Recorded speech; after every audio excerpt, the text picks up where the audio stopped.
mulai saja. Selamat siang teman-teman semua. Kita kembali bersama lagi di program 10 hari personal branding, tepatnya di hari ketiga bersama Siswa Foundation.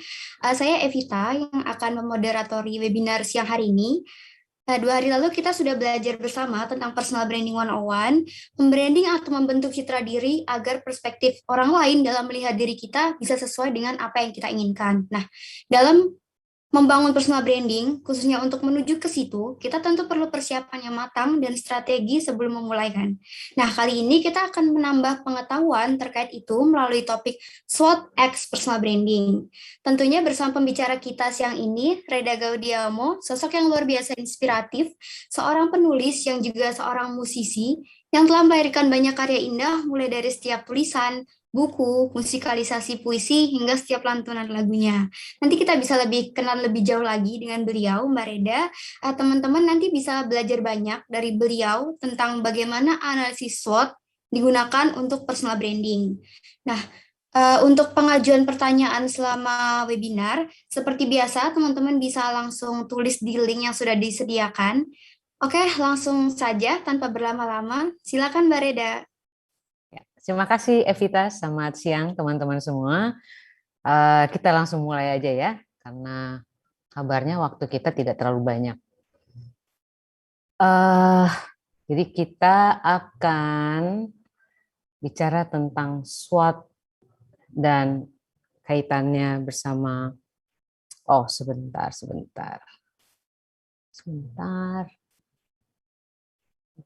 Harusnya tekan share screen dulu.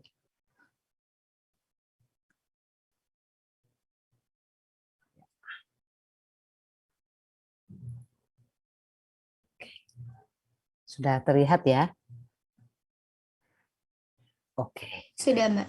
Sudah. Oke, baik kita mulai. Jadi SWOT X personal branding. Apa sih SWOT itu? Jadi saya untuk sesi saya mungkin tidak akan banyak bicara tentang personal branding karena teman-teman kayaknya sejak hari pertama sudah ngobrol banyak tentang personal branding. Ini saya Reda Gaudiamo. Sekarang pekerjaan saya adalah yang paling atas itu writer, singer, songwriter, sekaligus baris keduanya adalah communication and creative consultant. Saat ini saya memegang menjadi konsultan PR untuk Eki Dance Company, sebuah dance company, sebuah grup tari yang cukup seru di Jakarta ini. Pekerjaan saya sebelumnya lumayan banyak macam-macam, mulai dari biro iklan, urus kerja sebagai kreatif director, sampai menjadi publisher. Dan terakhir sebelum saya memutuskan untuk pensiun dini, saya menjadi VP Communication dari sebuah perusahaan migas dari Prancis. Ya, ini adalah beberapa pekerjaan saya. Kalau hasil karya saya ini adalah buku-buku, beberapa yang kuning dan orange ini saya tulis bersama dengan putri saya. Yang di bawah ini adalah album-album dari baris sajak-sajak kecil dan terus ke belakangnya, dan masih ada lagi kebanyakan saya kerjakan bersama partner duet saya, Ari Malibu almarhum. Sekarang saya sedang mengerjakan album solo sendirian. Nah, jadi teman-teman, saya hanya ingin mengingatkan bahwa teman-teman adalah brand. Kalian itu brand. You are your own brand. Jadi kamu tuh siapa? Jadi kalau misalnya kita ngomong soal di dalam dunia bisnis, dalam dunia agency, dalam dunia iklan, kalian itu sebenarnya sama dengan brand, misalnya dengan mie sedap misalnya, sama dengan Indomie misalnya. Tapi kalian harus tahu bahwa kalau kamu jadi mie sedap, apa yang bedakan kamu dengan Indomie? Apa yang bedakan kamu dengan Sarimi misalnya ya? Tahu Sarimi masih ada atau enggak? Nah, kita bicara soal brand, you are your own brand, dan grup ini, tiga sosok ini adalah they are their own brand. Kita tahu sekali betapa berbedanya mereka bertiga ini. Adele, seorang penyanyi solo yang luar biasa musik dan suaranya terkenal karena keunikannya itu. Unik ya. Lalu di sebelah ini saya nggak harus ngobrol banyak karena kalian pasti lebih tahu tentang mereka, the BTS. Kenapa sih mereka ngetop? Kenapa sih mereka lebih lebih bisa mendunia dibanding grup-grup yang lain? Kenapa sih sampai dipanggil muncul di Grammy? Nah, apa kelebihan mereka dibanding grup-grup yang lain? Bahkan lebih hebat dari grup-grup lain di Amerika. Lalu bapak-bapak ini, nah mungkin kalian kenal juga, namanya Denny Siregar. Dia sangat terkenal dengan akun YouTube-nya yang bicara tentang politik dengan cara yang sangat rileks. Kenapa sih dia begitu terkenal? Kenapa bisa mengalahkan tokoh yang lain? Nah, mereka, kuncinya ada di kalimat pertama ini, mereka tahu mereka mau menampilkan dirinya seperti apa.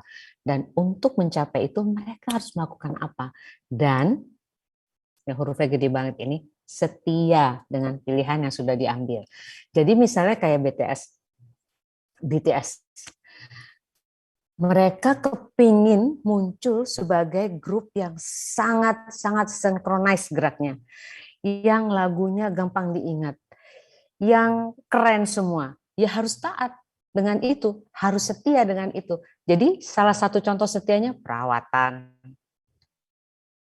latihan. Kalau soal tampilan harus rajin merawat. Dari rambut, muka, badan, kebersihan, bau badan, itu semua harus beres. Terus kemudian soal gerak, latihan, latihan, latihan, latihan, latihan. Nggak pakai capek. Itu BTS. Lalu ada main musik, main musik, main musik, main musik. Dia buat lagu terus dan dia suka dan dia setia dengan lagu yang dan melodi yang dia pilih. Lalu Denny Siregar, dia selalu tahu topik apa yang harus dibahas. Bagaimana dia taunya itu? Ya dia harus ngulik Twitter banyak orang, harus banyak punya teman di media, harus banyak ngerti politik. Jadi semua pilihan itu ada konsekuensinya. Begitu juga nanti dengan pilihan teman-teman. Sehingga nanti brand kalian itu teruji. Contohnya kayak saya misalnya ya, saya orang mengenal sekarang bahwa saya seorang penulis buku anak Nawila yang tadi ada di depan itu yang warnanya merah. Nah, sebagai orang yang saya sendiri tidak terlalu kepingin juga dibilang sebagai penulis cerita anak karena cerita anak saya buat baru beberapa, sementara saya lebih sering menulis untuk orang dewasa. Tetapi ketika itu terus menerus ditanamkan dan terus disebar-sebarkan oleh orang banyak, maka saya kemudian merasa mungkin boleh juga ya, mungkin saya mau deh jadi penulis, disebut sebagai penulis anak atau penulis atau orang yang bergerak dalam sastra anak. Ketika saya setuju dengan itu, maka saya harus punya PR yang harus saya kerjakan. Saya mulai membaca dan cari tahu sastra anak itu apa. Apa bedanya dengan buku anak biasa? Apa bedanya dengan cerita bergambar? Apa bedanya dengan dongeng? Sastra anak itu apa? Di Indonesia seperti apa? Di luar negeri bagaimana? Itu PR saya. Karena saya mau berkutat dan saya ingin orang tahu bahwa saya adalah salah satu penulis dalam lingkup sastra anak. Maka saya harus melakukan itu. Begitu juga ketika saya bicara sebagai musisi, saya mengambil jalur folk, akustik, mengambil banyak puisi. Jadi saya harus tahu di luar sana, selain Ari Reda, ada siapa aja yang main musikalisasi puisi. Ada Banda Neira, ada Frau, ada siapa lagi ya? Banyak. Lalu di luar negeri ada siapa? Siapa yang menyanyikan musiknya, puisinya Toni Morrison misalnya? Jadi saya mesti tahu itu. Dan saya belajar mendengar apa sih yang membuat mereka istimewa, lalu bagaimana saya membuat karya-karya saya berbeda dari itu. Nah, itu adalah sebuah bentuk keputusan dan berdasar konsekuensi dari keputusan yang saya ambil. Ya, teman-teman kalau ada pertanyaan jangan ragu-ragu dan kalian akan bisa mendapatkan materi ini, jadi jangan khawatir. Kemudian juga saya akan mempunyai banyak teks di sini karena saya pengen sesudah acara ini selesai kalian tetap bisa baca-baca sedikit, jadi nggak cuma gambar-gambar nanti bingung nih gambar ini apa ya maksudnya ya gitu, repot nantinya. Nah, jadi dengan keputusan yang kamu lakukan, kamu mau jadi apa? Kamu harus melakukan hal yang sama. Kamu harus melakukan hal yang sama untuk brand kamu. Seperti yang dilakukan orang-orang itu. Nah, sekarang kita bicara soal SWOT. SWOT itu apa? SWOT itu adalah singkatan dari strength, kekuatan, opportunity, weakness, kelemahan, O-nya opportunity, dan T-nya threat. Strength, kekuatan, weakness, kelemahan, opportunity, kesempatan, peluang, dan threat adalah ancaman. Ya, diingat-ingat ya. Nah, sebetulnya SWOT itu apa? Ini adalah metode perencanaan terstruktur. Ceritanya kalau orang mau bikin strategi terhadap brand, produk, proyek, bisnis, organisasi, atau apapun itu juga, mereka melakukan analisa berdasarkan 4 hal ini, yaitu SWOT, SWOT. Strength, kekuatannya apa sih? Kemudian kelemahan. Misalnya saya punya produk berupa, saya nggak tahu kalian bisa lihat atau tidak, tapi kalau misalnya kalian pasangnya galeri dan speaker, mungkin bisa dilihat, saya punya benda bulat ini adalah paduan antara cermin dan sisir. Ketika diciptakan ini, kekuatannya apa? Kekuatannya adalah dalam satu produk, kamu punya kaca dan sisir. Kelebihan lagi adalah gampang bawanya, ringkas, nggak makan tempat, nggak nyangkut mana-mana gitu. Tapi kelemahannya apa? Kelemahannya adalah sisirnya bentuknya seperti ini, yaitu sikat. Kalau untuk yang orang yang rambutnya pendek ini asik banget, tapi kalau panjang kacau balau, rambutnya nyangkut semua. Itu adalah kelemahannya. Opportunity-nya, peluangnya adalah untuk orang-orang yang ringkas, yang kepengen cepet, yang suka pergi-pergi, nggak mau repot, nggak usah bawa kaca yang segede-gede A4 gitu ya. Nah, ini oke. Nah, ancamannya apa? Ancamannya yaitu orang merasa bahwa ini untuk orang yang berambut panjang, orang nggak mau beli. Terus kemudian kalau jatuh, yang rusak dua-duanya, ya kacanya, ya sisirnya. Ini bisa gampang sekali lepas gitu. Nah, berasa ya sekarang ininya. Apa aja itu? SWOT adalah sebuah teknik yang dikembangkan di Stanford. Stanford adalah sebuah sekolah bisnis terkenal tahun 66 oleh Albert Hamri, dan sampai sekarang dipakai terus.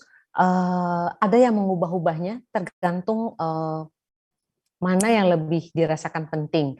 Misalnya ada yang bilang, ada yang pilihnya toast. Jadi threat dulu, opportunity dulu, weakness baru strength. Ada yang weakness-nya dulu apa? Ini terserah. Tetapi pokoknya terdiri dari 4 ini. Jadi kenapa orang melakukan ini? Karena ini memang strategi SWOT ini paling mudah dan langsung kelihatan kelebihannya apa, kekurangannya apa, kesempatannya apa, dan tantangan atau ancamannya apa. Sekali lihat kita bisa nemu, gitu ya, bisa oke. Sekarang kamu yang sedang kepingin membentuk personal branding, kalau pakai SWOT itu gimana? Apa gunanya SWOT? SWOT itu yang pasti bisa membantu kita mengembangkan diri menjadi versi terbaik. Anggaplah kita ini adalah versi saat ini. Misalnya Evita 1.0. Apakah Evita, MC kita dan moderator kita hari ini, sudah merasa ini adalah tampilan atau ini adalah sosok atau brand yang paling oke saat ini, atau meningkatkan diri atau perlu meningkatkan diri? Kalau iya, dia harus melakukan SWOT. Kelebihannya Evita apa sih? Evita mulai terus ini apa? Setelah kekurangannya apa? Suka deg-degan. Kalau ngomong sering terputus-putus atau banyak bentuk jedanya, atau gampang lupa mungkin. Terus tantangannya, opportunity-nya adalah moderator yang handal di usia Evita tuh jarang. Sementara strength-nya Evita adalah banyak sekali kesempatan-kesempatan menjadi moderator di acara-acara penting, Evita yang pegang. Jadi, wah ininya banyak banget nih, portfolionya udah bagus. Terus kemudian kesempatannya ada. Nah, tapi itu tadi weakness-nya apa? Gampang gugup. Terus apa entah ya, saya nggak tahu Evita, mohon maaf ya saya ngarang ini. Dan kemudian stresnya apa? Ternyata teman-teman lain di umur itu sudah melihat juga kesempatan ini dan mulai ada yang melakukan atau menjalani hal-hal yang seperti dijalankan oleh Evita. Jadi harus lakukan apa supaya lebih unik, supaya lebih berbeda dari yang lain. Nah, kalau di brand biasanya produk ya, setiap 3 tahun itu pasti ada, setiap tahun ada SWOT-nya. Tetapi SWOT besar itu terjadi biasanya setelah 3 tahun. Jadi misalnya, apakah harus ganti logo? Kenapa ganti logo? Apakah harus ganti warna? Apakah harus ganti bentuk? Itu dalam sisi produk. Nah, kalau untuk kita nih, patok waktu yang masuk akal. Misalnya 3 tahun deh. Gitu. Kalau misalnya 3 tahun ke depan, saya kepingin follower saya sudah mencapai 20.000 dan kemudian orang tahu ketika mencari seorang moderator usia muda punya network yang bagus dengan anak muda dan institusi pendidikan yang ternama di Indonesia, khususnya Jakarta, maka mereka harus mencari saya, harus cari Evita, misalnya. Nah, dalam 3 tahun ini, sejak hari ini, mulailah melakukan itu. Buat SWOT-nya, lalu dilihat apa yang bisa diperbaiki, apa yang bisa ditingkatkan, apa yang harus dibuang. Nah, kerjaan kayak seperti itu. Ya, yang pasti ketika melakukan ini, kita nanti harus, ketika membuat SWOT ini ya, nah, namanya aja ada SWOT, itu harus diisi apa aja. Nah, ketika mengisinya itu, tolong jujur dan objektif supaya nanti ketika membuat proyeksi ke depannya jelas gitu. Misalnya ya, SWOT-nya kamu pandai, tapi threats atau weakness-nya kamu nggak bisa mematok harga. Kalau tiap kali ditanya harga sama orang, berapa ya, terserah deh gitu. Ketika orang bilang 100.000 ya, 100.000 gitu. Kurang. Nah, hal-hal itu yang mungkin harus dilihat. Gitu. Oke. Ya. Nah, SWOT itu ada 2 sisi, di dalam kendali kita dan di luar kendali kita. Strength dan weakness, kekuatan dan kelemahan itu ada dalam kendali kita. Kekuatan kita, kalau ngobrol lancar, sangat paham dengan isu-isu kekinian, punya banyak teman, pede, suaranya mantap, network oke. Nah, itu semua strength yang kita punya. Kita bisa mengendalikan itu. Weakness-nya suka menunda-nunda, suka malas bikin review atau apa, suka apa ya, suka nggak langsung follow up gitu misalnya. Jadi itu kan kita yang ngatur. Nah, jadi itu S dan W ada di sini di dalam. Sementara yang di luar kita, yang kita tidak bisa kendalikan, itu adalah opportunity, kesempatan. Di luar sana siapa yang bisa mengendalikan? Begitu kencang lajunya dan bukan kita yang pegang, dan ada orang dan pasar yang menentukan, industri yang menentukan, yang kita nggak kenal juga orang-orangnya ya. Itu semua di luar kita. Begitu juga dengan ancamannya. Jadi nanti kalau ngisi ingat-ingat, kalau misalnya ada guru yang baik yang nolong, itu opportunities, itu di luar kita. Tapi kalau misalnya saya bahasa Inggris saya lancar, itu strength, di kekuatan, itu punya kita. Ya, kira-kira begitu tuh. Jadi ada yang di luar kendali, ada yang di dalam kendali kita. Dua-duanya plus minus. Nah, sekarang strength. Kekuatan tuh apa?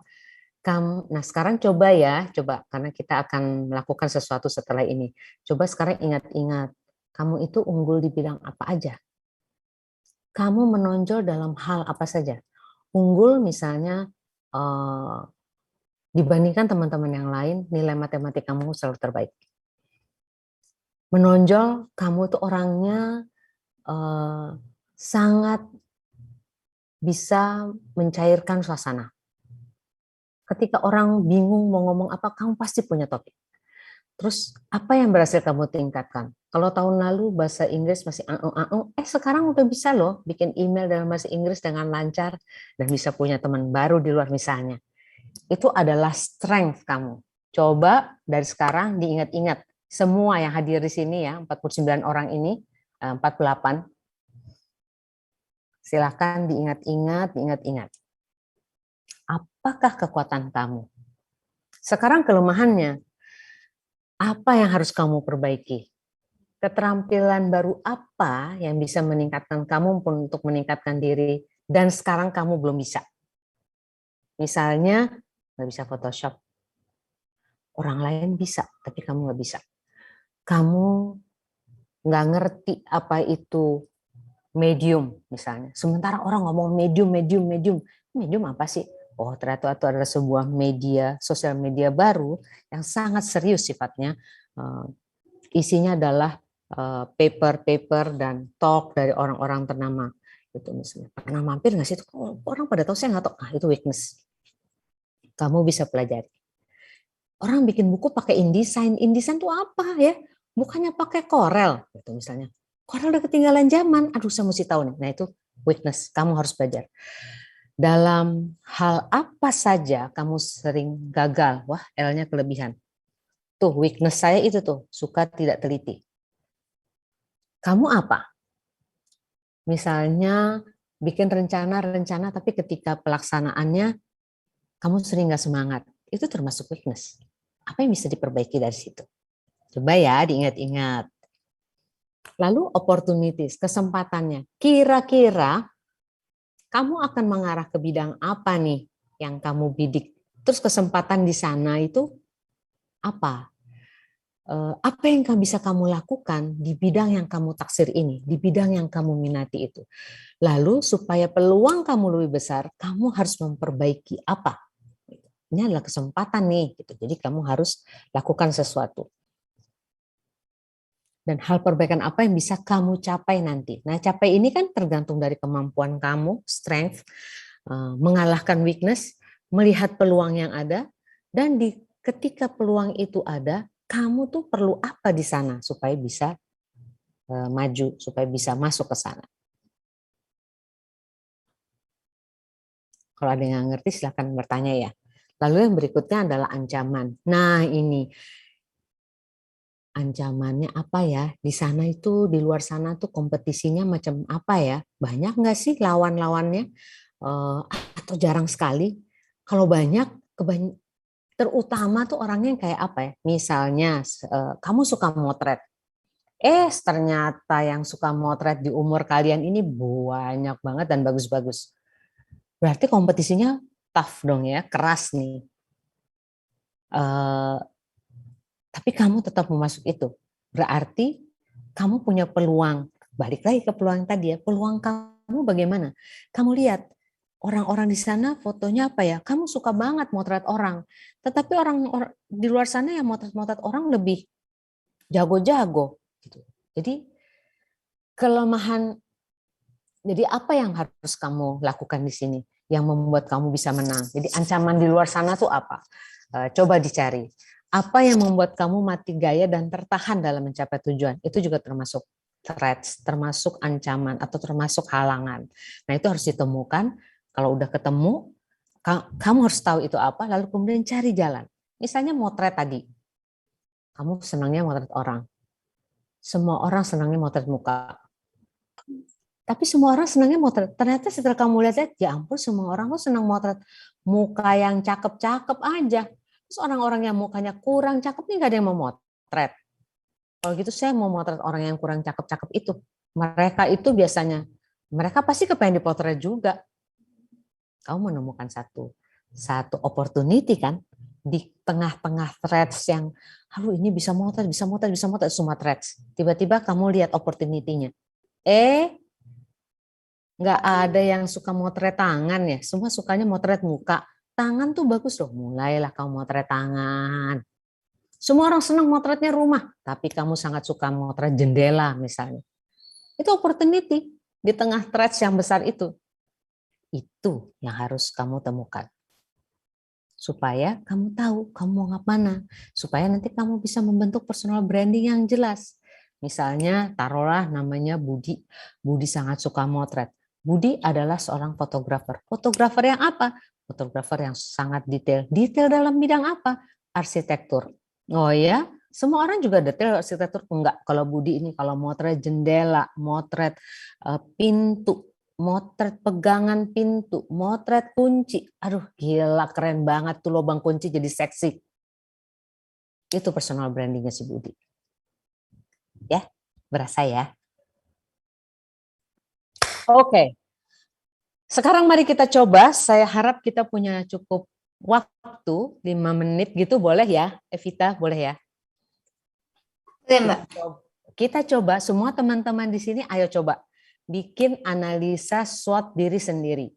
Caranya gimana? Mulai dengan menuliskan apa saja kekuatan dan kelemahan kamu, terus peluangnya apa dan ancaman apa aja yang mungkin sedang menghadang kamu. Waktunya 5 menit aja, jadi nggak harus semuanya, tapi yang teringat dan terlewat. Nanti kira-kira bentuknya akan seperti ini. Kamu bikin kayak kotak gitu ya. Ya nggak mau kotak juga nggak apa-apa, mau diurut ke bawah nggak apa-apa. Nah, tapi yang pasti kelihatan apa strength-nya, weakness-nya, opportunities-nya, and threats-nya apa. Sekarang 14.27, nah saya kasih waktu sampai 14.32. Oke, dicoba ya. Oke, silakan. Oke, bisa teman-teman coba ya karena udah mempersiapkan alat tulis juga gitu. Asik, asik. Silakan.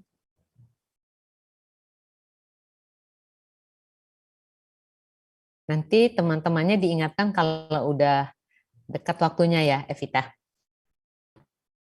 Iya, Mbak. Siap.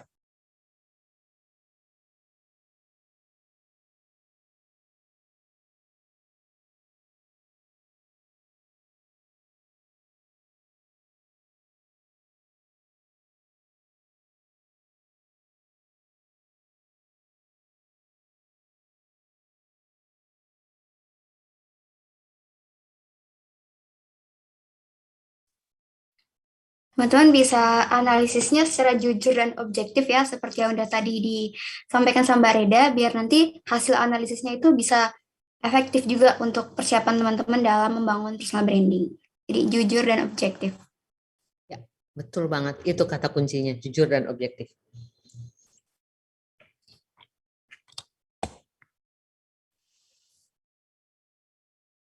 Kalau nggak jujur, nanti kita nggak nemu personal branding yang sesungguhnya. Nanti kita jadi mirip kayak teman yang sana, mirip kayak teman yang sini.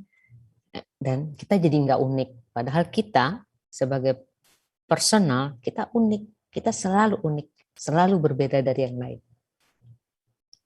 Betul sekali.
2 menit lagi ya teman-teman.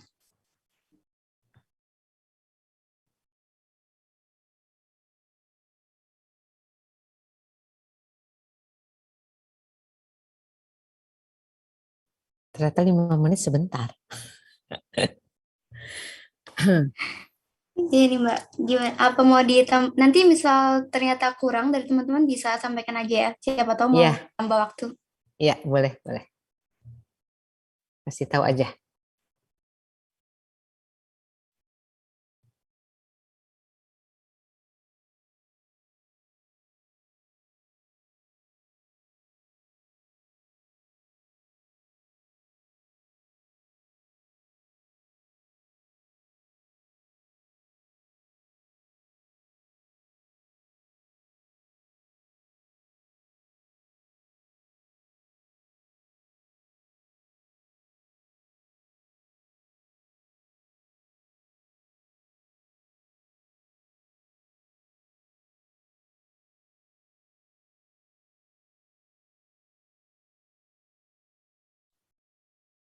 Oke, ini ada permintaan tambahan waktu 3 menit lagi, soalnya agak bingung di bagian weakness dan threat-nya.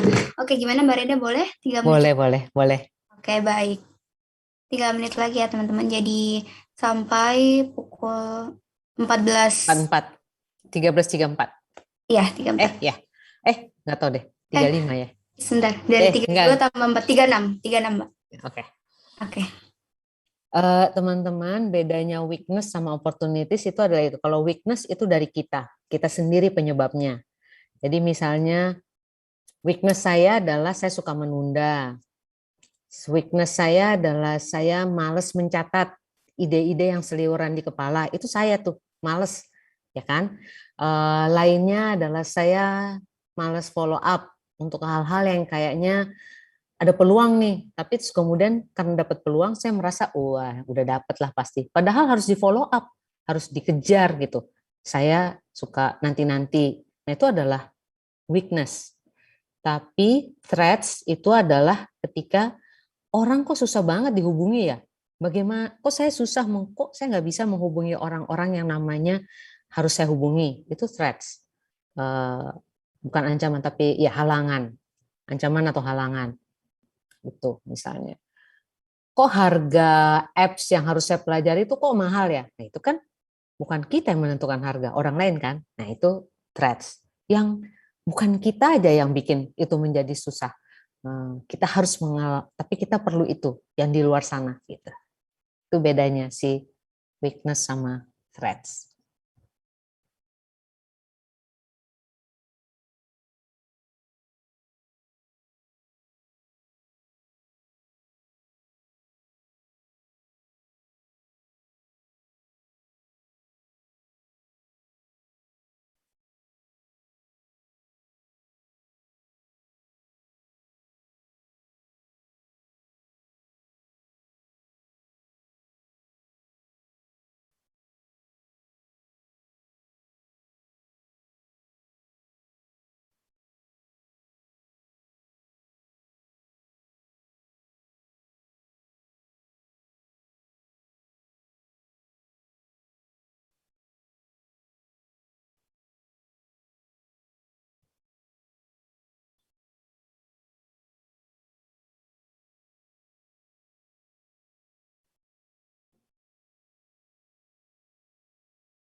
Satu menit lagi ya teman-teman.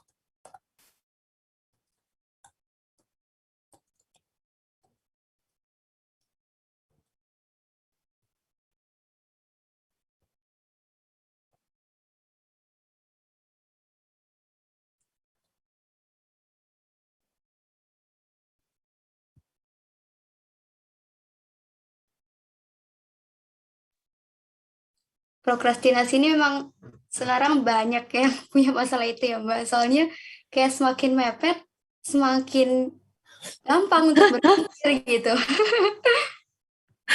Iya tuh dia tuh ya, kenapa ya? Saya juga bingung tuh, aduh, repot deh. Eh, Sebenarnya nggak boleh gitu ya, tapi ya saya sedang belajar sih, saya sendiri sedang belajar bagaimana untuk mengatasi itu. Jadi misalnya em, presentasi ini gitu, ini udah selesai dari 2 hari yang lalu gitu. Eh, ini buat saya prestasi gitu, karena biasanya besoknya mau presentasi, malam ini baru huru hara bikin ini gitu, sampai detik-detik terakhir mesti dibetulin dibetulin. Ini buat saya nih presentasi kali ini kayak wah tumben bisa kelar 2 hari sebelumnya. Jadi kemarin ngobrol tuh saya wah rileks banget udah kelar gitu. Kalaupun ada yang saya ubah mungkin size ukuran gambarnya aja karena supaya bisa di-share supaya nggak terlalu gede aja ukurannya. Tapi untuk kontennya senang banget udah kelar. Iya. Udah habis waktunya, mungkin teman-teman udah selesai, bisa dilanjut Mbak Reda. Ya, oke, sip. Nah, sudah selesai ya. Paling tidak sebagian besar selesai lah. Nah, gimana? Ada yang mau berbagi atau bertanya atau mau cerita prosesnya? Boleh loh, saya kepingin dengar juga kira-kira apakah ada dari teman-teman. Nah, nih ya Nabila. Hai Nabila, silahkan. Coba mau berbagi apa aja temuannya. Ada Anastasia juga. Yuk, silakan. Oke Mbak Reda. Wah, ada Michael. Oke, ada 3 nih sekarang. 3 dulu ya. Sebelumnya mohon maaf ya Mbak, aku nggak bisa on cam karena Tidak apa-apa, tidak apa-apa. agak Tenang. pusing. Jadi tadi kan aku habis nge-analisa SWOT-ku. Kebetulan aku ini kan juga coach di Meriliana Group. Jadi aku sambil menganalisa SWOT-ku dalam hal coaching di Meriliana Group. Nah, kalau aku menemukan strength-ku itu, jadi aku kan suka ngedance dan itu yang aku manfaatin buat di hari terakhir aku bikin kayak farewell moment gitu dengan flash mob. Terus aku ini juga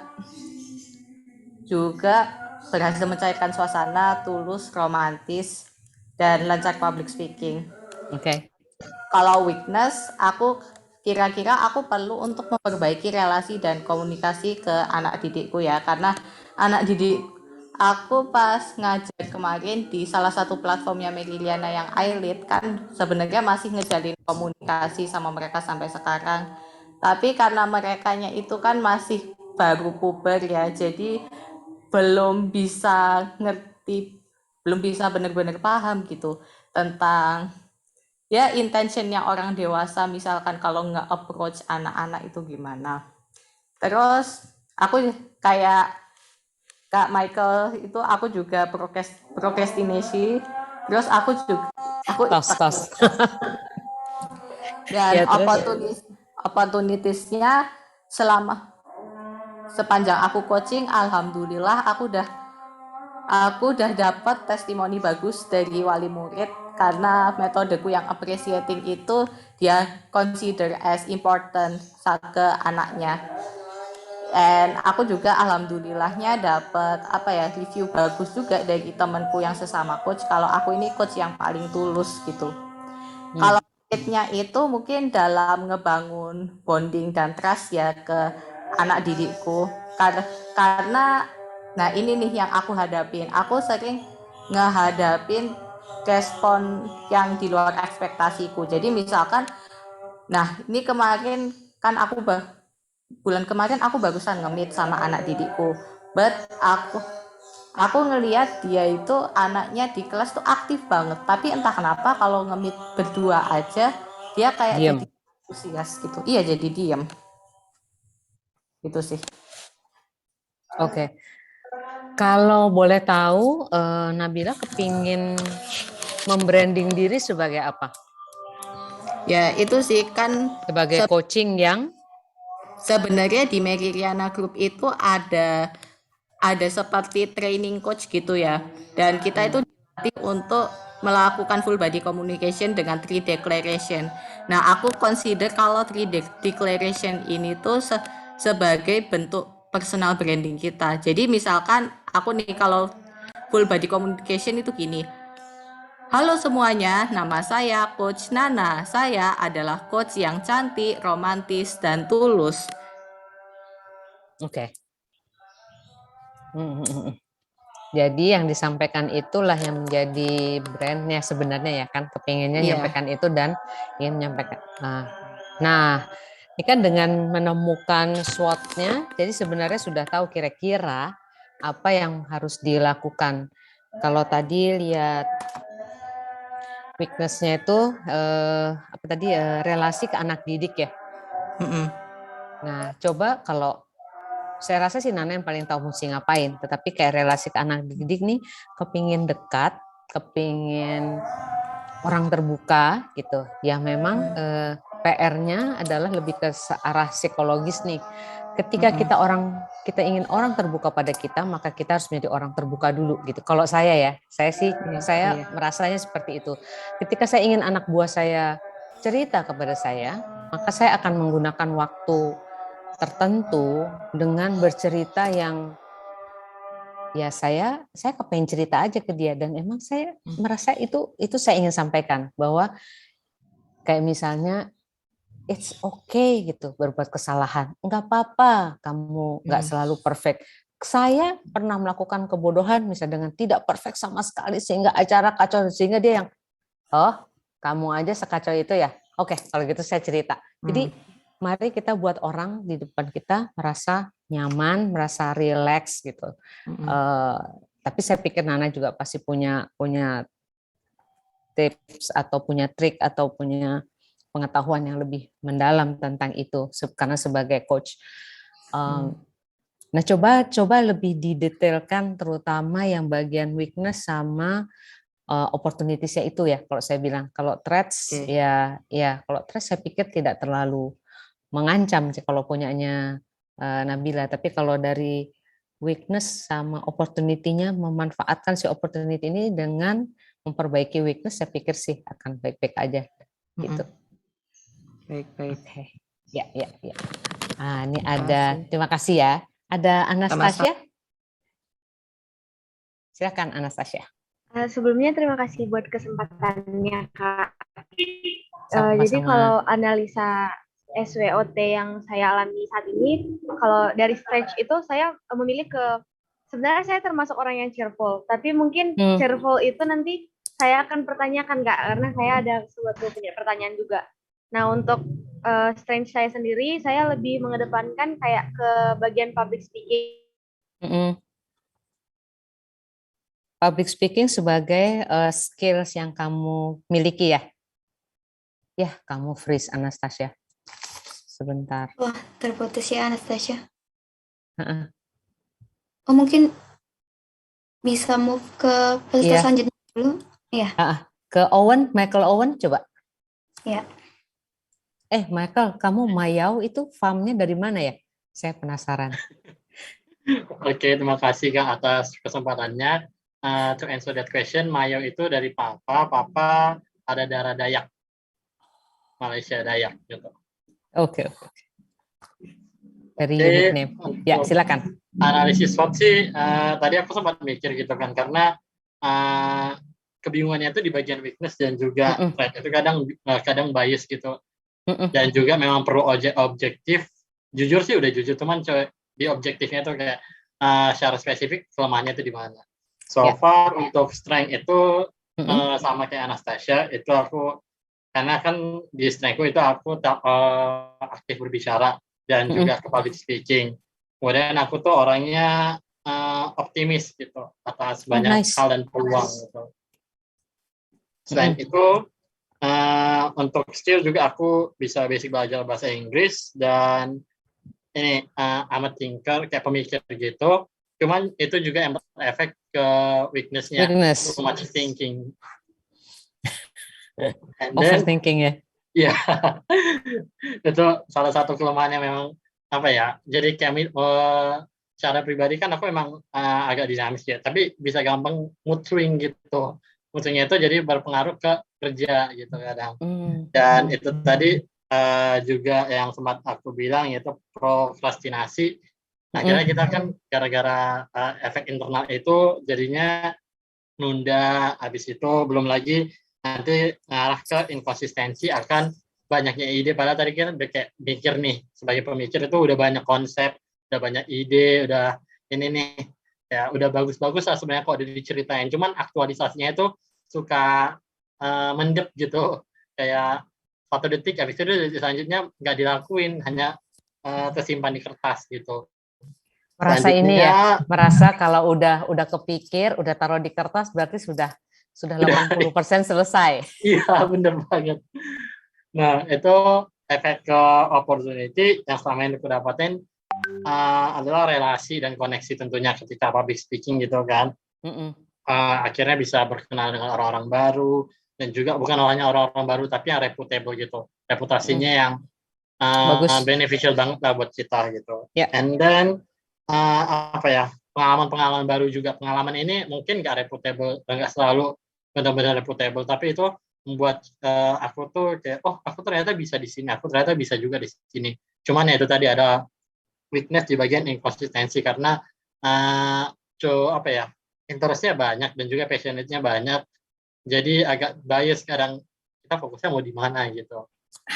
Nah, lalu threat-nya itu ya itu tadi apa ya, sering demotivated gara-gara terlalu banyak, itu akhirnya kerjaan lambat gitu. Tunggu sebentar. Demotivated karena apa tadi? Karena too much thinking yang tadi, yang bagian weakness-nya. Oh, jadi sebenarnya ini maksudnya masuk. Oke. Saya bisa masuk ke weakness ya, karena dia karena overthinking. Oke. Kamu bisa demotivated masuk ke threats kalau ini dari atasan atau dari guru atau dari orang tua tuh juga merasa kayak apa yang kamu lakukan biasa banget deh Michael, gitu kamu buang waktu aja. Nah itu bisa bikin kamu demotivated, itu threats. Tapi kalau misalnya demotivatednya karena aduh udah bikin gini terus kamu jadi males jadi apa, itu ya itu gitu. Weakness kita gitu. Tuh kita yang gitu buat ya.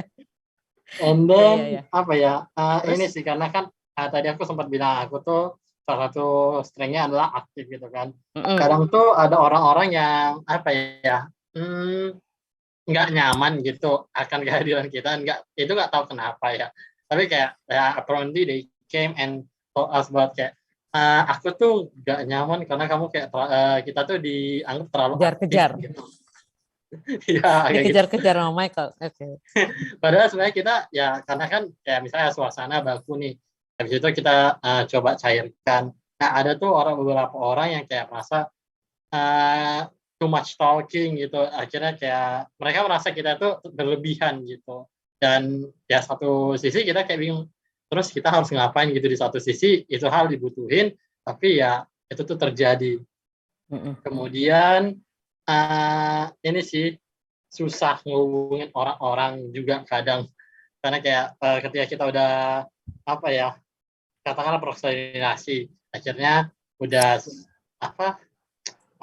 akhirnya udah selesai nih, udah mau kerja gitu kan, ternyata gara-gara tenggatnya udah benar-benar tenggat waktunya udah benar-benar dekat banget, akhirnya si orang yang kita andelin ini malah apa ya, justru berdampak gitu, akhirnya kerjaan juga kacau.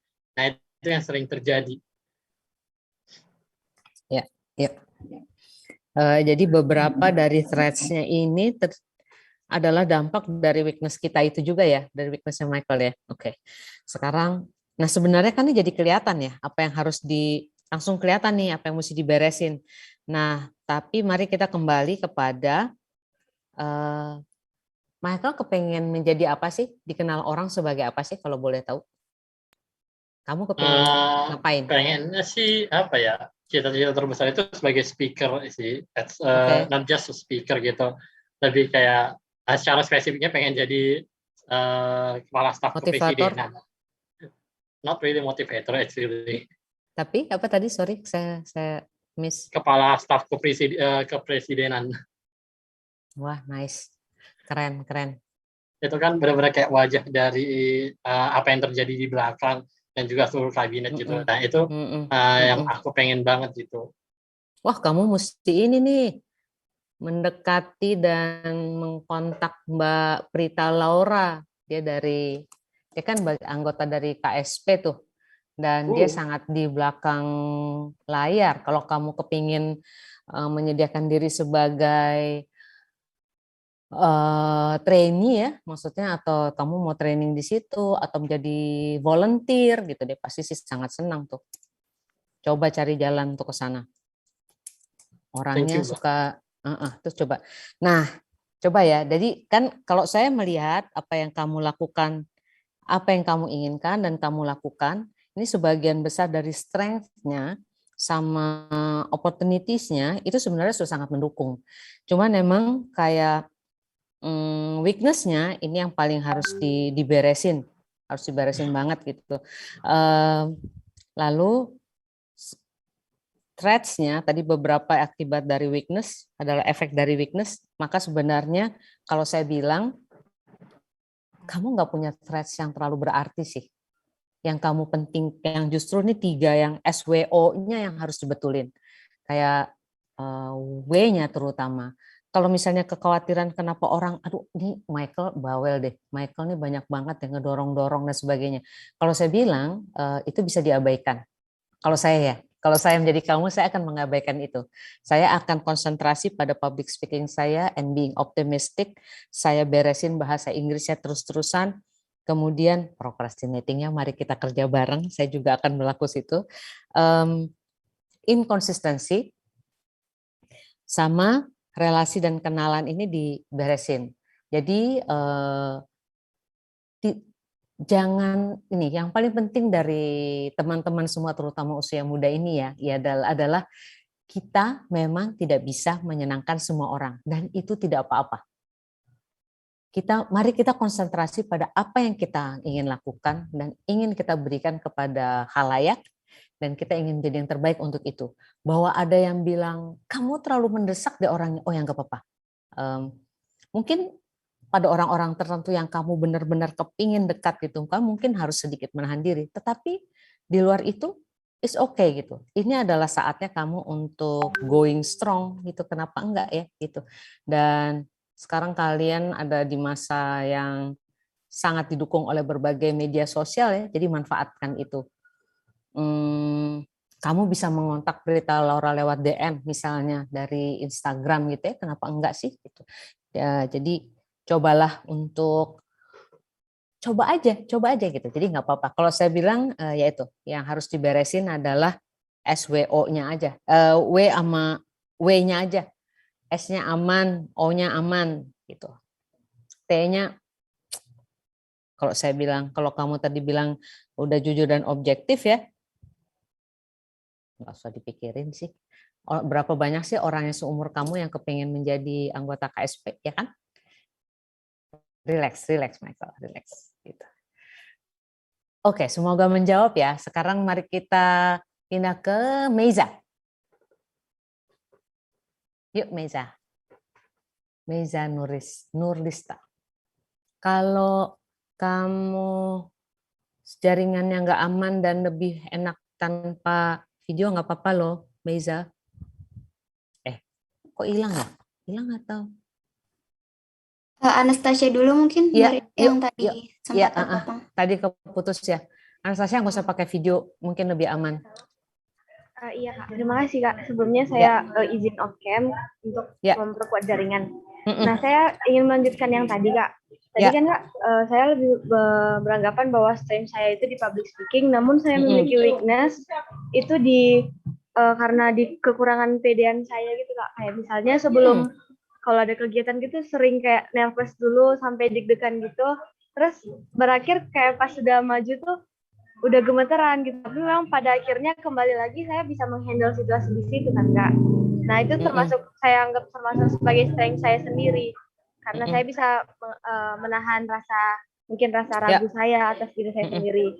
Nah untuk opportunities-nya saya menganggap bahwa seperti misalnya ini event siswa foundation kali ini Kak, saya menganggap bahwa ini termasuk opportunities buat saya karena kesempatan saya untuk mengasah skill yang sudah saya miliki agar saya lebih bisa memahaminya lagi seperti itu Kak. Nah untuk traits-nya itu saya lebih ke gagal gitu Kak. Saya takut gagal.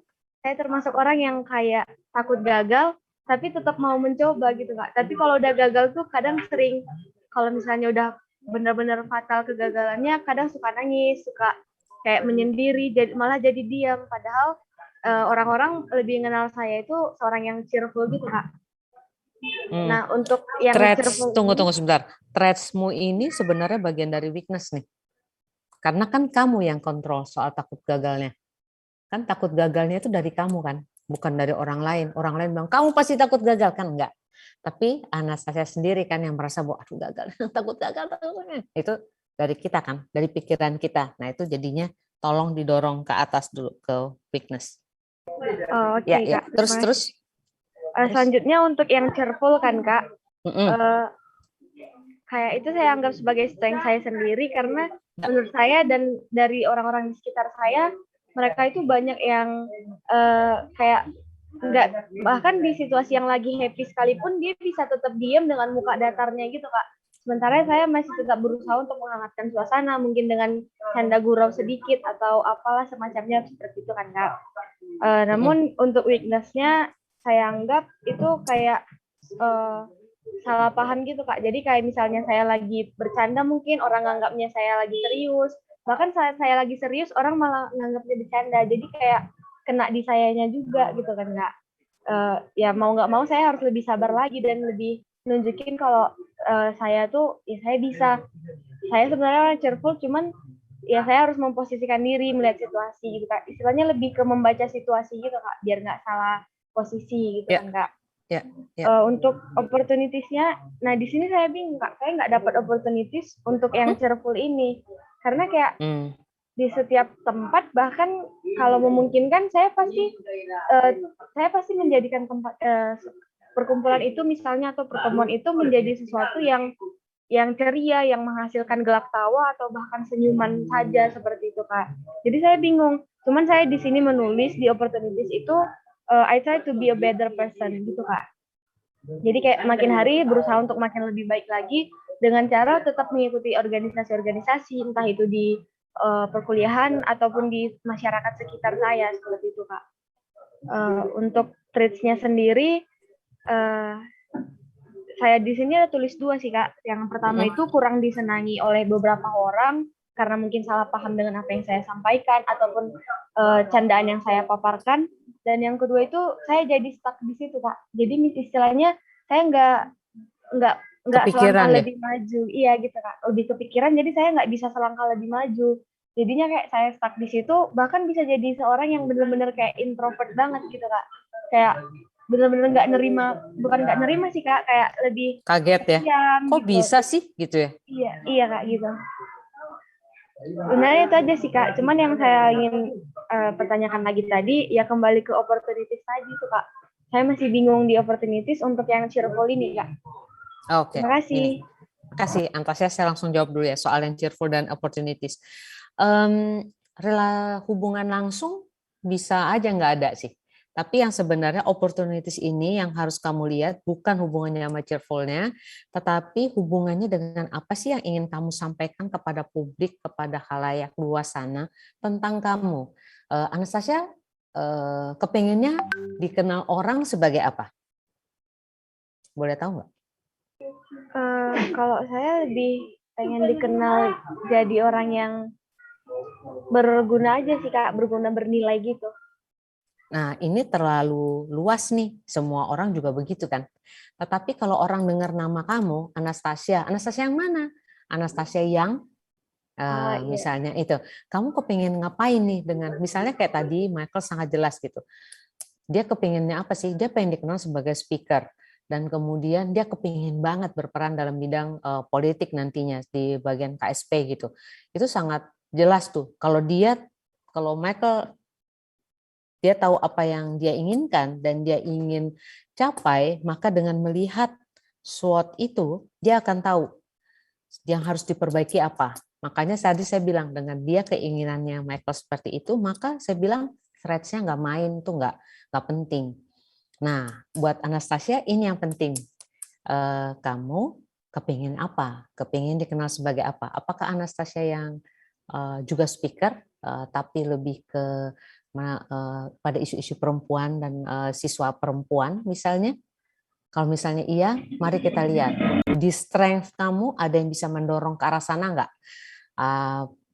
Oh, cheerful, kamu gampang ketemu sama orang, kamu public speakingnya bagus, dan ternyata meskipun kamu punya suka nggak pede, suka nervous, suka gemeteran, tapi pada akhirnya kamu bisa mengendalikan adrenalin kamu dengan baik, nah itu berarti oke gitu. Nah, jadi gambar besarnya dulu, jadi untuk teman yang tadi kepengen ngobrol lagi, jadi ada Ara sama Meiza, coba nanti sebelum kita mulai SWOT-nya, kamu kepengen ngapain?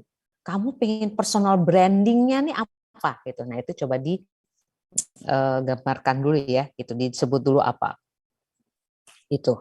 Ini kalau itu dulu sih. Untuk lebih spesifiknya tadi kan Kak, kalau saya lebih ingin ke ini Kak, jadi public relation yang cheerful gitu Kak. Jadi kayak orang-orang lebih kenal, oh ini PR yang selalu mengundang gelak tawa gitu. Nah, lebih ke situ sih Kak.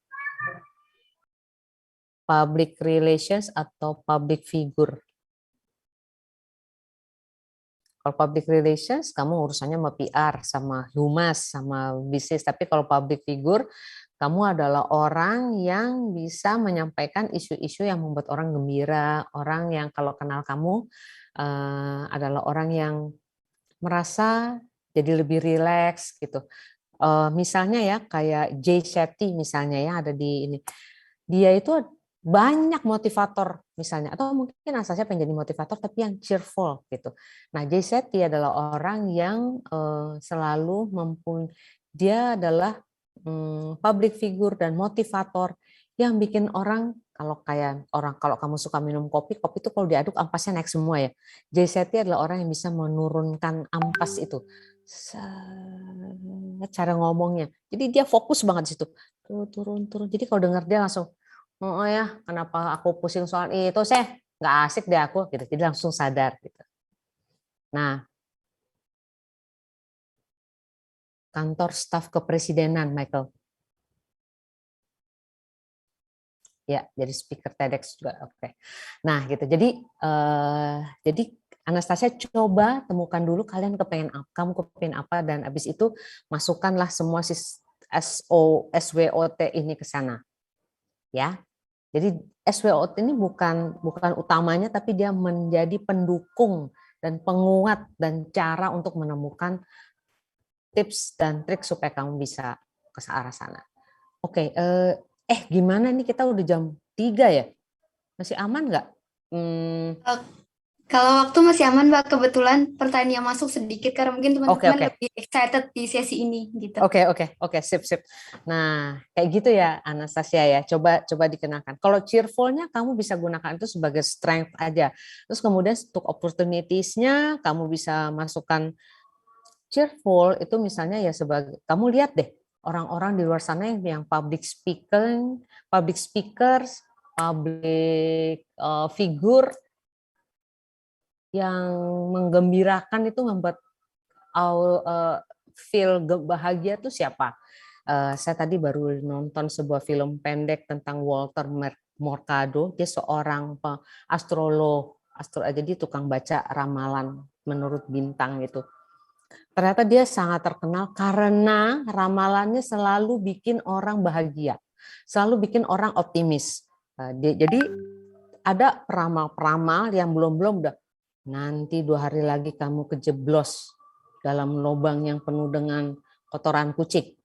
Tapi dia nggak pernah, dia selalu bilang, kamu akan mengalami hal yang menyenangkan dalam waktu dekat, cepetan lakukan kayak gitu. Selalu, bintang apapun pasti optimis, sehingga dia jadi terkenal di seluruh dunia. Nah, sekarang Anastasia PR-nya adalah itu. PR utamanya adalah kamu nemuin dulu, kamu mau ngapain, habis itu SWOT-nya dipakai. Ya, oke. Kita pindah ke Meiza. Tadi Meiza sempat kepanggil tapi terus mati kayaknya. Meza, mau sekarang? Oke, Kak. Yuk, Meza, tunggu sebelum mulai, kamu kepinginnya membranding dirimu sebagai apa? Kalau aku sebagai penulis yang bisa menginspirasi, terus asik. Public speaker gitu, Kak. Ya, oke. Nah, yang strength, kekuatan yang akan mendukung itu apa? Kekuatan yang akan mendukung, yang pertama, aku suka public speaking, Kak. Itu hobi aku baru-baru ini. Dan aku beberapa hari yang lalu ikut pelatihan offline tentang public speaking juga. Terus habis itu praktek di depan, disuruh pemateri gitu kan, Kak. Nah, terus aku juga suka nulis buku. Kebetulan aku baru menerbitkan buku pada Januari tahun 2021 ini gitu. Dan keren. Aku juga mengikuti lomba apapun aku ikuti, Kak. Baik lomba membuat video maupun lomba cerpen, membaca puisi, itu aku ikuti semua. Dan kekuatanku saat ini aku juga masih di SMK, Kak. Di kelas 12, jurusan kimia industri, aku juga sudah berpengalaman PKL gitu kan, Kak, kayak buat sabun cuci tangan. Kan sebenarnya selama pandemi aku harusnya PKL di industri, dan kebetulan pandemi jadi nggak bisa, jadi PKL-nya di sekolah. Sama di sela-sela membuat produksi, itu aku langsung kayak membuat promosi gitu, Kak, memasarkan produk yang sudah dibuat. Untuk weakness-nya, aku sempat ikut organisasi gitu, Kak, organisasi offline. Nah, aku kebetulan ditunjuk sebagai ketua. Tapi leadership-ku ini masih kurang banget. Dalam memimpin, aku nggak bisa, Kak, kayak merangkul mereka buat aktif gitu. Tapi kalau perangkul di dunia online, itu masih bisa memantau gitu kan, Kak.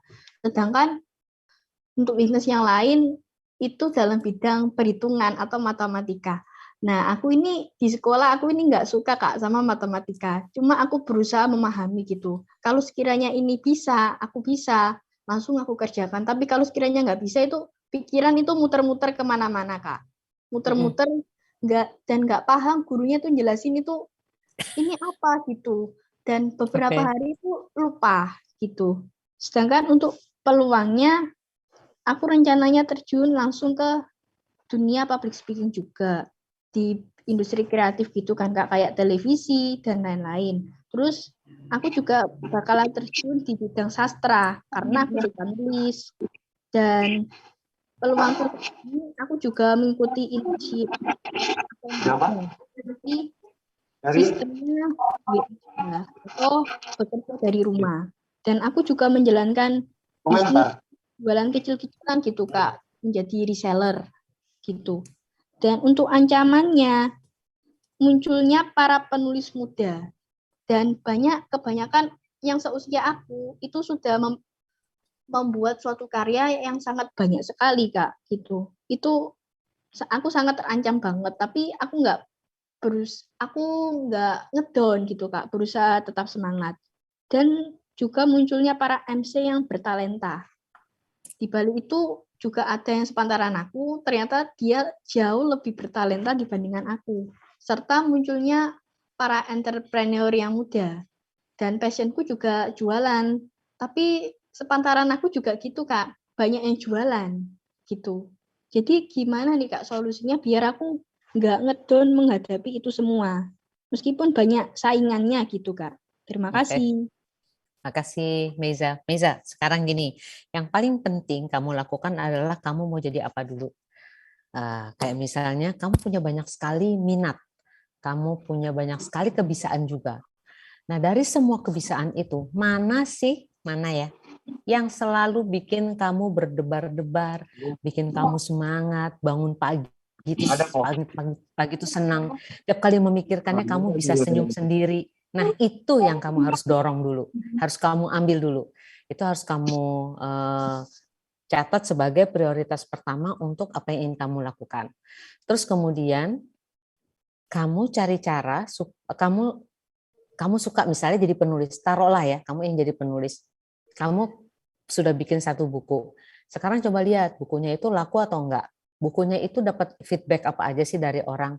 Dan apakah itu membuat kamu gembira dan semangat lagi? Kalau misalnya iya, maka mari kita mengarah ke sana. Penulis dulu misalnya. Meiza ingin dikenal sebagai penulis. Penulisnya apa? Bukunya tentang apa?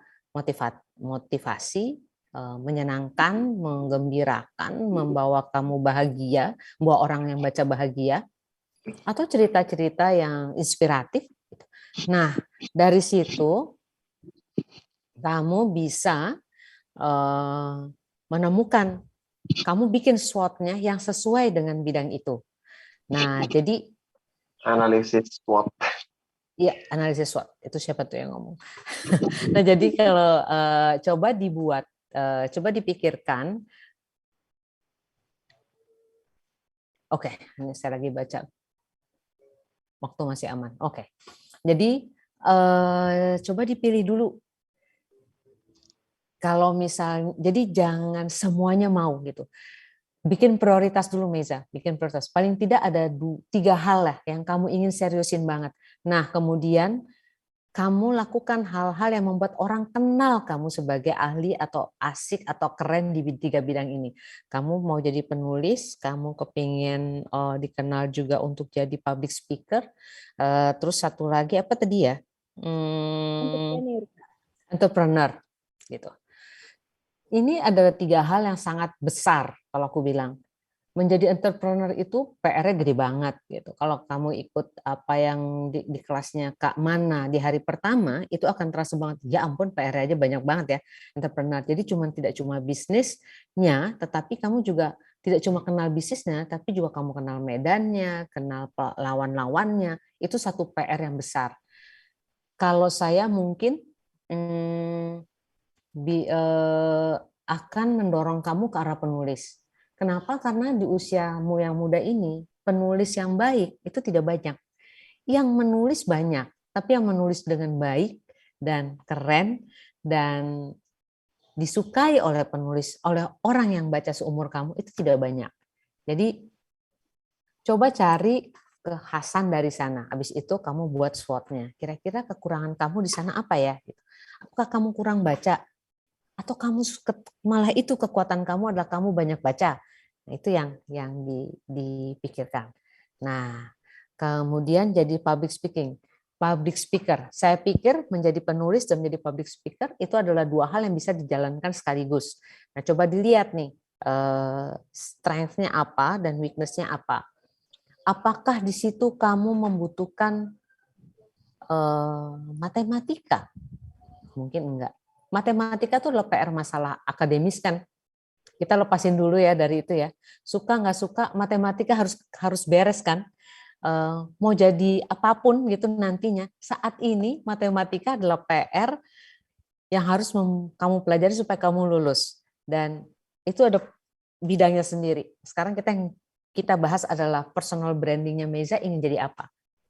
Kalau saya menjadi kamu, mungkin saya akan ambil 2 yang pertama, yaitu menjadi penulis dan public speaker-nya dulu gitu. Atau kamu menjadi public speaker yang jualan atau jualan sembari public speaking. Bisa juga kayak gitu. Manapun yang kamu lakukan, kamu membutuhkan kerja keras dengan pilihan ini gitu ya. Jadi ada konsekuensinya. Nah, jadi dari situ, dari konsekuensi yang harus dilakukan itulah kamu menemukan SWOT-nya. Strength apa yang paling pas. Misalnya sesudah ini, coba tolong bikin SWOT kalau kamu mau jadi penulis aja. Jangan kemana-mana nih, jadi penulis aja dulu. Kalau jadi penulis, kekuatan saya apa ya? Saya punya apa ya? Weakness saya apa ya? Threat saya apa ya? Saya bisa melakukan itu nggak ya? Saya butuh apa ya? Saya butuh network dengan penulis-penulis kayaknya yang senior-senior. Saya kayaknya butuh saya butuh kenalan dengan penerbit misalnya atau apa. Coba bikin itu dulu ya. Sebab kalau saya bilang ini agak kebanyakan nih yang kepengen dicapai. Coba temukan fokus utamanya. Ya. Itu dulu buat Meiza. Sip, mudah-mudahan menjawab ya. Kemudian ada tadi Ara. Ara ya. Silakan Ara. Ara, suaramu nggak kedengeran. Kecil banget. Udah kedengeran ya teman-teman? Dikit lagi boleh, kencangan dikit. Oh iya, udah belum. Nah, Aman sekarang. Ya, kalau aku pribadi, aku tuh personal brandingnya pengen jadi entrepreneur.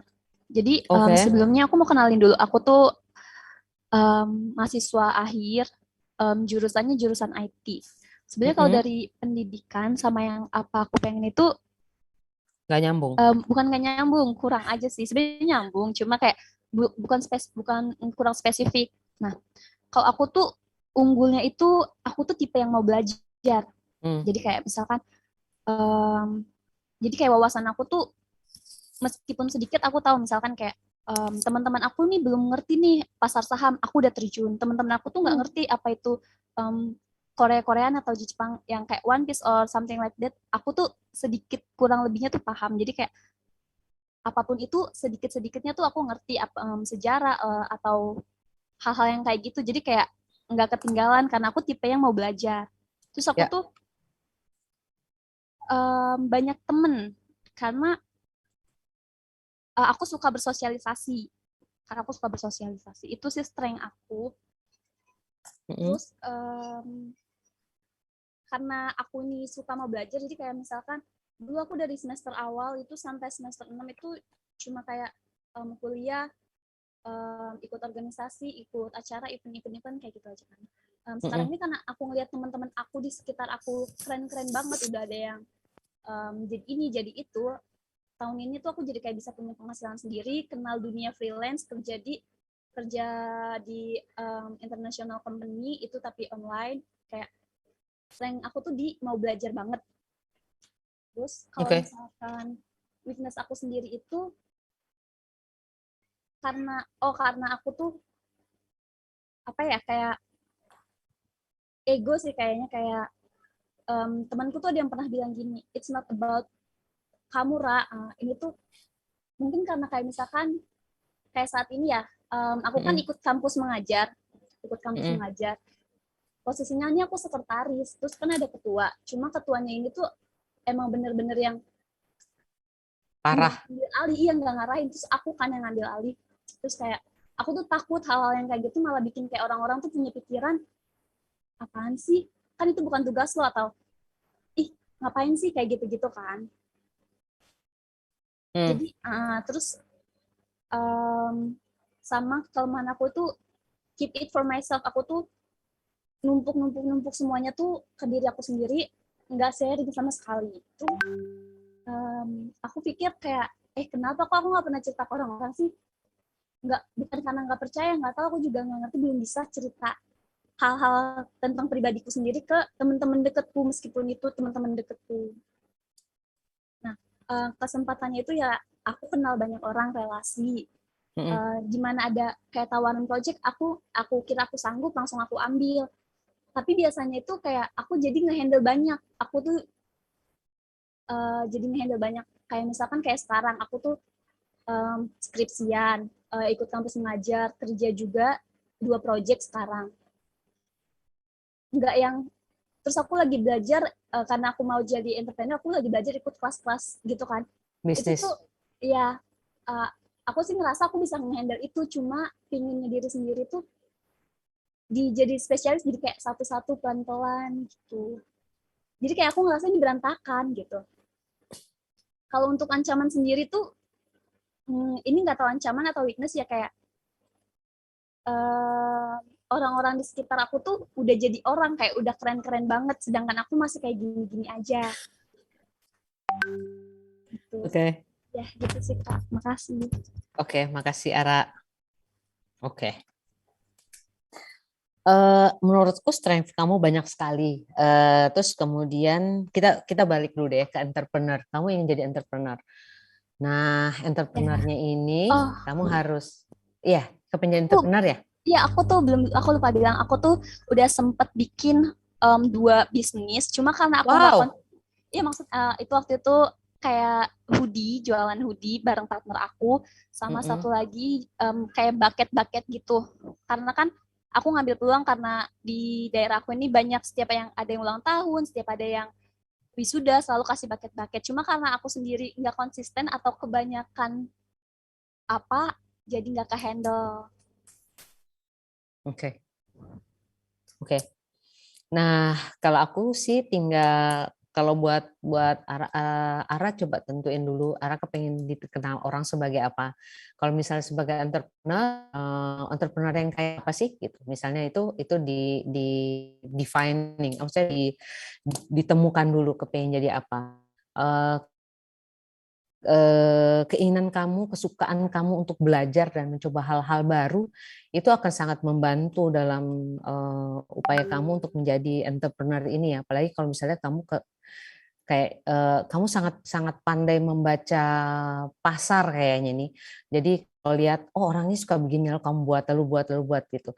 Bahwa soal kemudian nggak kepegang, nah itu biasa. Itu soal bagaimana strategi menjalankan bisnis ya. Gitu. Tetapi sebagai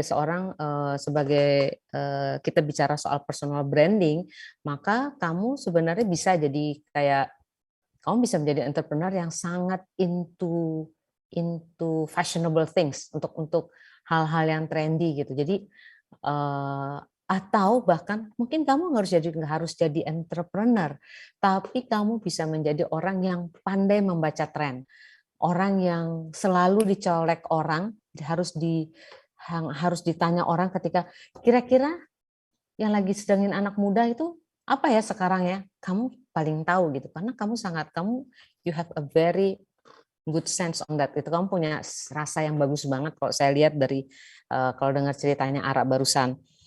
Jadi it's okay gitu dan bukan it's okay, it's very very good.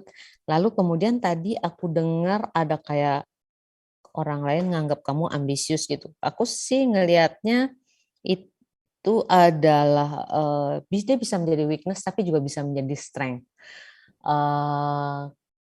Karena ambisi itu diperlukan untuk kita maju. Jadi kalau kamu nggak punya ambisi malah bahaya. Jadi kalau saya bilang dipelihara aja ya ambisinya ya. Gitu. Nggak apa-apa loh. Gitu. Ketika ada ketua yang begitu lemah dan tidak bisa mengarahkan, gitu, dan kamu bisa, pilihannya di tangan kamu. Kamu mau muncul dan menjadi orang yang diperhatikan dan menyelesaikan masalah, atau kamu menjadi orang yang mendekati si atasan dan membantu dia dari belakang, itu ada pilihan. Tetapi jangan menahan diri ketika melihat ada masalah dan kamu bisa melakukan sesuatu, memperbaikinya, lakukan. Masalah caranya bagaimana kamu bisa membaca situasi gitu. Kalau misalnya emang kamu kepingin posisi itu, ya do it full force, perlihatkan, dan itu nggak apa-apa. Bener deh nggak apa-apa. Saya punya pengalaman bekerja di 14 perusahaan dan setiap perpindahan bukan karena saya dipecat tapi karena saya memang dibajak dan itu menyenangkan. Salah satu hal yang membuat saya dibajak mungkin kalau saya bilang saya cukup punya ambisi gitu. Jadi kalau misalnya ada masa-masa saya merasa nih bos gue nggak asik banget, beneran deh gue mau, dan saya tahu apa yang harus dikerjakan. Ya saya maju.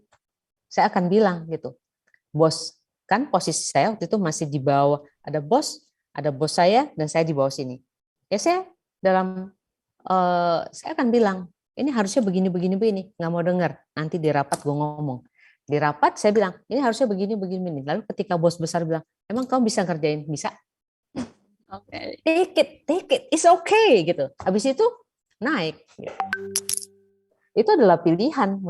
Kalau mau jadi kayak gitu, duit. Tapi ketika pada satu masa, kayak misalnya waktu saya mengurus majalah Cosmopolitan dan 13 majalah yang lainnya di MRA gitu, saya tahu bahwa pada saat itu posisi saya adalah mendorong anak-anak buah yang ragu-ragu ini tapi pintar-pintar untuk ayo ngomong buruan, biar kan saya punya anak saya sebagai chief editor dan di bawah saya ada managing editor dan di bawahnya ada penulis-penulis muda. Penulis-penulis muda ini kelihatan gitu, ini keren, tapi managing editornya nggak ngelihat. Ya ketika di meeting, saya punya hak dan saya bisa untuk bilang, coba kamu ngomongin itu apa? Tugas saya adalah itu, sehingga mereka naik dan bersinar gitu. Jadi sebagai anak buah yang berada di posisi yang rendahan itu, juga tidak salah untuk naik ke atas, ngomong ke atasan yang paling tinggi untuk bilang, boleh nggak curhat? Boleh nggak pengen presentasi ini nih, proyek baru, asik deh gitu. Duit. Jangan pernah merasa salah bahwa kamu punya ambisi. Kalau threats-nya nih, lihat orang lain udah pada hebat ya, kenapa kamu belum ngapa-ngapain ya, misalnya kayak gitu. Oke lah. Kamu umur berapa sih, Ara? Boleh tahu nggak? Aku umur 20. Ya Tuhanku, masih banyak waktu. Tenang. Jadi umur 20 dan kamu sudah melakukan begini banyak, kalau aku bilang kamu tinggal fokus pada apa yang ingin kamu lakukan. Dan dari situ kamu cari SWOT-nya apa aja yang bisa mendukung apa yang kamu lakukan itu. Seperti Meiza juga, mungkin kamu punya banyak minat di umur sekarang, punya banyak minat itu nggak apa-apa. Dieksplor aja mana yang paling bikin kamu nyala beneran gitu. Jadi tiap kali ngerjain itu ada pekerjaannya ada 18, tapi 18 itu yang kamu semangat, tiba-tiba datang kerjaan ke 19, dan begitu itu datang kamu bisa ngelupain yang 18. Nah berarti si nomor 19 inilah yang selalu kamu bikin nyala, dan setiap kali hal yang sama datang kamu jadi semangat lagi. Nah itu harus ditemukan. Sebagai entrepreneur apa yang setiap kali kalau kamu memikirkan itu kamu senang? Mungkin fashion kali, kamu senang banget tiap kali mikirin itu.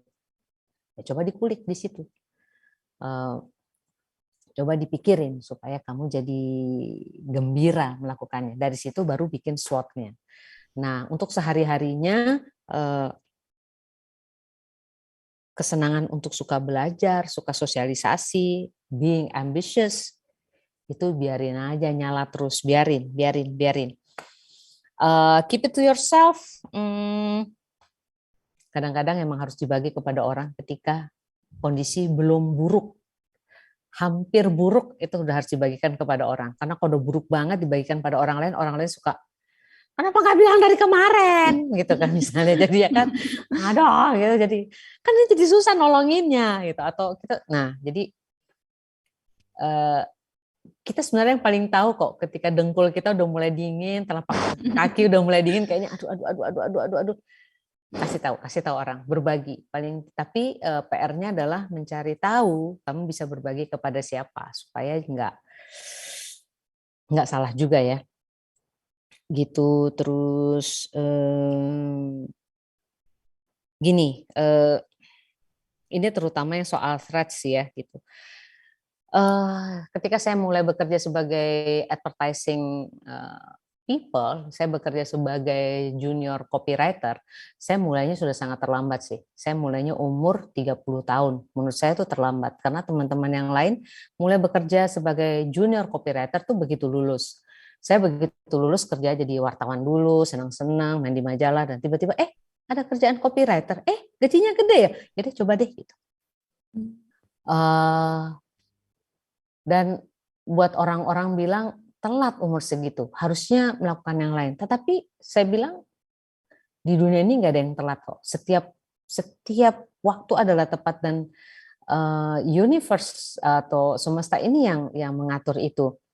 Jadi jodohnya mungkin baru keluar nanti. Ya.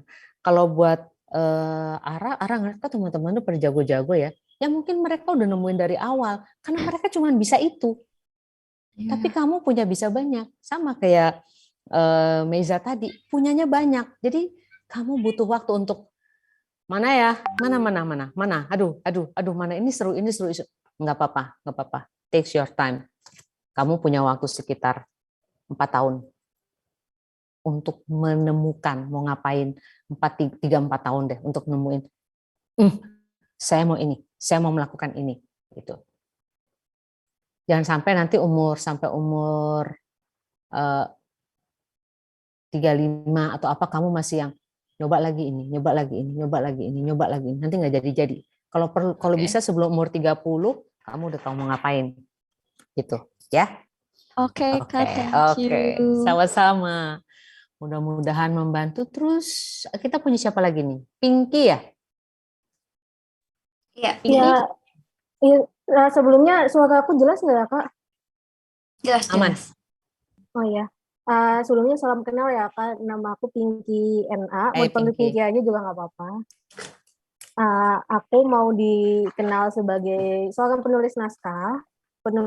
Naskah yang aku bisa nulis naskah genre apa aja, mau itu drama atau non drama gitu. Jadi nggak cuma penulis naskah yang kamu bisanya nulis romance doang atau kamu horor doang, nggak. Aku pengennya dikenal sebagai penulis naskah yang semua genre aku bisa. Itu sih yang utama, itu yang paling utama banget. Naskah film? Ya, film bisa, untuk radio teater. Bisa, TV bisa, teater juga, tapi teater baru belajar sih. Oke. Ya, itu. Wah, keren. Iya, makasih, Kak. Terus? Untuk strengths-nya itu tadi yang pertama, kayak yang aku bilang tadi, aku pengen dikenal sebagai penulis naskah yang bisa semua genre.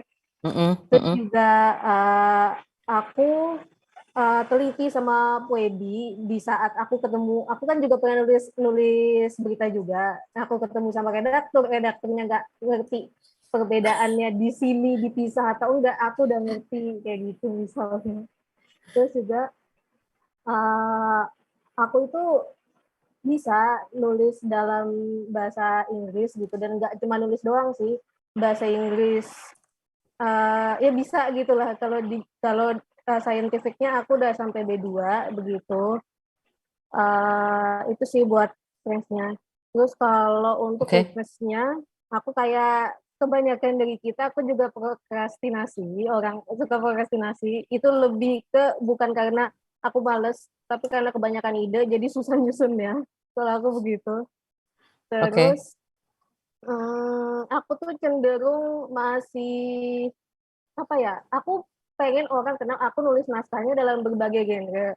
Tapi aku sendiri nggak nutup kalau aku juga masih di zona nyamannya nulis naskah aku gitu. Aku tuh senengnya nulisnya slice of life, psikologi, sama tentang gore. Itu tiga itu. Aku nggak nutup itu.